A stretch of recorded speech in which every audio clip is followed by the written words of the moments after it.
A very popular gardener named Ron Finley once said, "Growing your own food is like printing your own money." I agree. But there's a caveat, and that is how you grow your own food. If you go out and spend a bunch of money on fancy pots and on expensive soil and on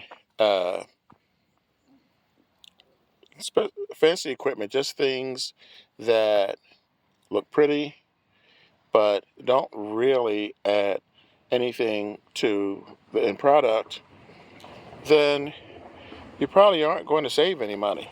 You may end up spending more money. So that's the reason why you see a lot of these pots, containers, are things that I reuse every Friday, in fact. So I have something else I need to plant, and yeah, you guessed it.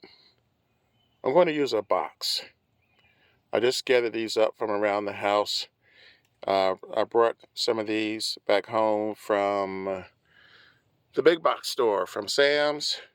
You can see some Walmart boxes in here. And this is what I'm going to use to grow my next vegetable. It's going to be on Friday. This is a preview. So I hope that you come back on Friday. If you subscribe, if you hit the notification bell, then you'll be sure to know when that video goes up. But yes, I'm going to grow vegetables in a box. I've done it before. Let's see if I can do it again. I think I can. Hope you'll join me on the Frugal Gardener. Remember, when you grow your own food, you'll always know where it comes from. Catch you guys on Friday. Enjoy the rest of your day.